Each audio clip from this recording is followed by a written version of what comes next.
Grand Rapids is one of the fastest growing cities in the Midwest, and for good reason.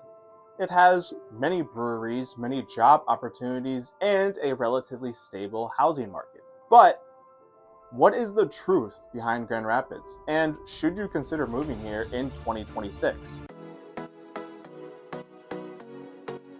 Now you may be asking, why are people moving to Grand Rapids? Well, let's start with the pros because I just would prefer that. So, going on pro number one is the job market and economy. Grand Rapids isn't as big as Chicago or Detroit, but it does have a strong economy, especially with the economy growing. Now, we are seeing major booms in the manufacturing as well as the medical field. Here we have Spectrum Health, Mercy Health, and a wide variety of other health options, Cornwell Health, for example. And we also have a strong tech sector. This diversity means that the housing market is relatively stable, especially during national downturns. Number two is the art and cultural scene. Grand Rapids, yes, is known as Beer City, USA. However, it isn't just known for that anymore. Grand Rapids has a huge art competition, especially during the October and August time. Now, what this competition is it's known as Art Prize. If you have been a fan of the channel or have watched my previous videos, you probably have heard of me talk about Art Prize. And it is a relatively big deal. Art Prize is a competition where people who sculpt, create art, or just have that artistic mind go and plaster and paint all across Grand Rapids. It literally becomes its own art gallery, basically.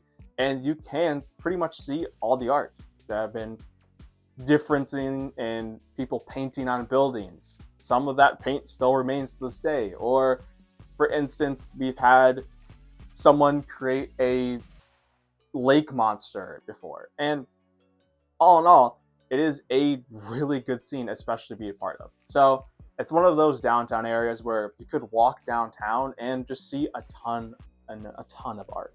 So if that's of interest to you, if you're remotely interested in art or sculpting, heck, even if you're not necessarily interested in that and just find that kind of stuff just a little cool, I highly recommend. Especially, it's free, so you can take your kids, daughter, family, anything down there, and I'll be honest, it is a good time. So just check it out.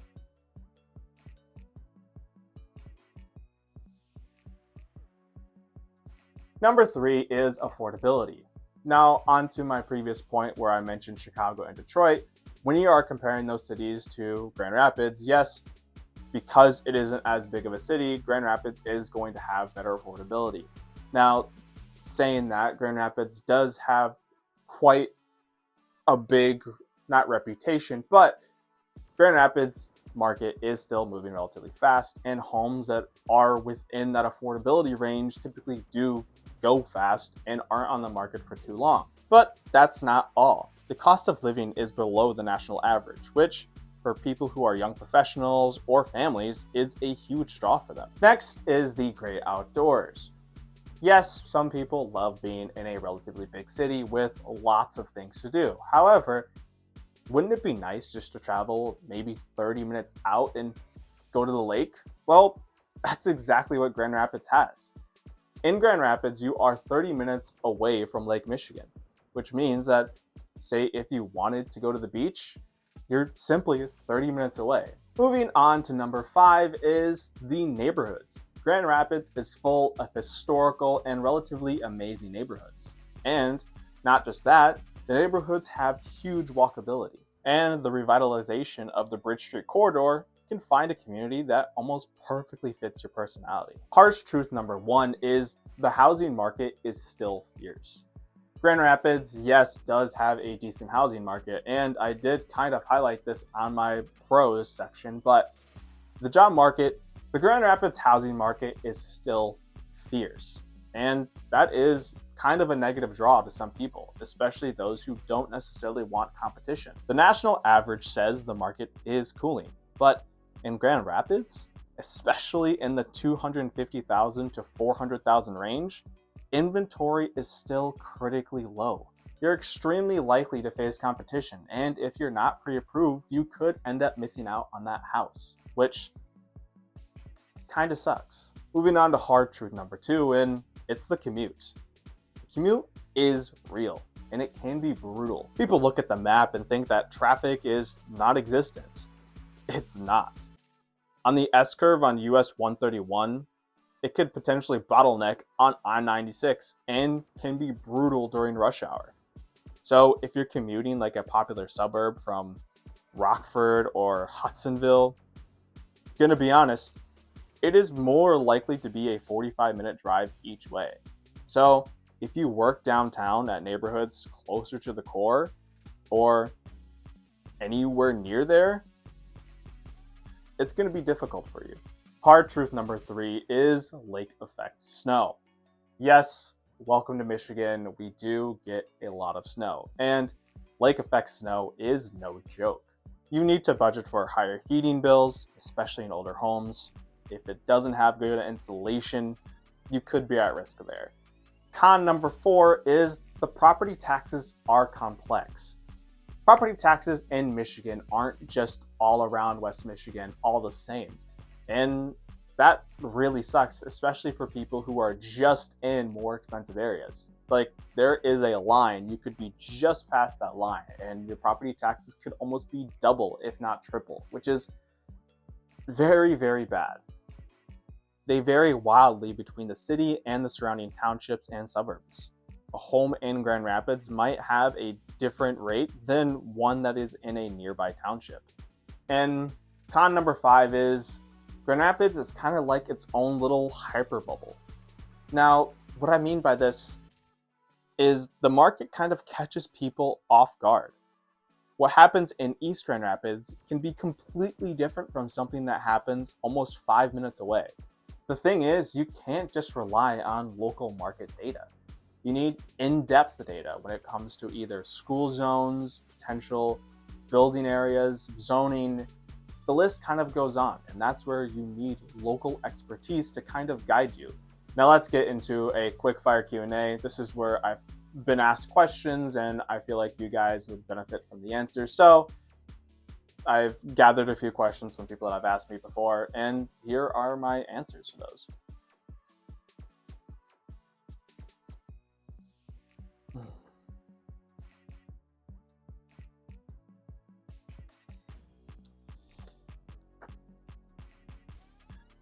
Question number one, is buying a home with an older furnace worth it?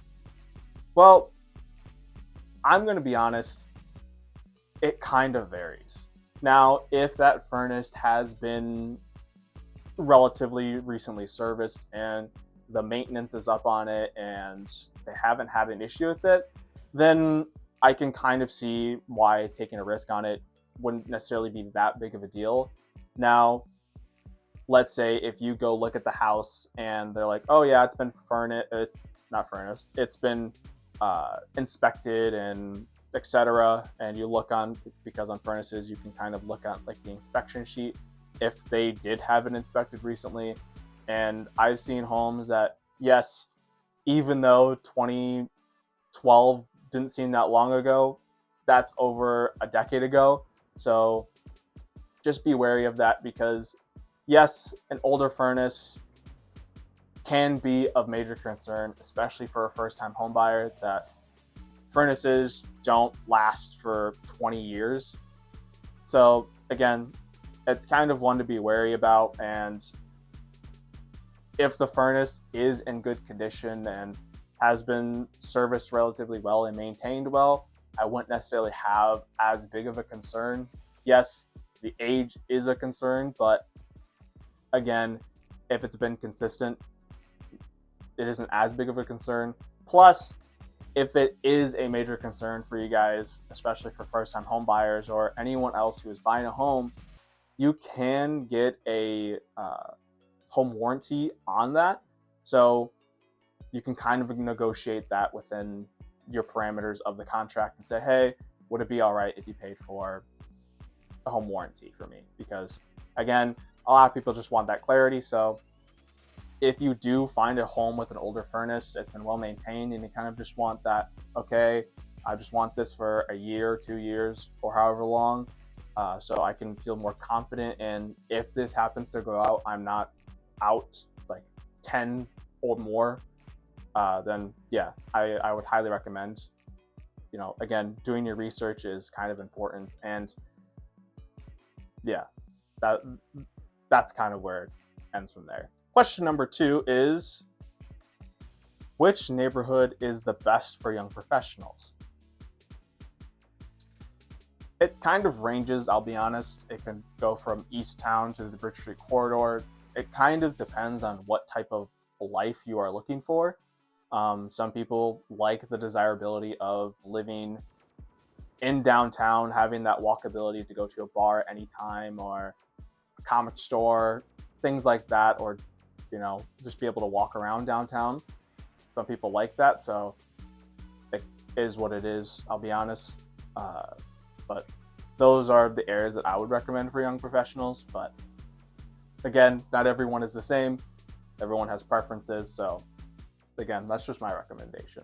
All right, guys, there you have it. The pros, the cons of Grand Rapids. And if you're thinking about moving here in 2026, again, do your research. Without further ado, thank you guys so much for watching. And until next time, see ya.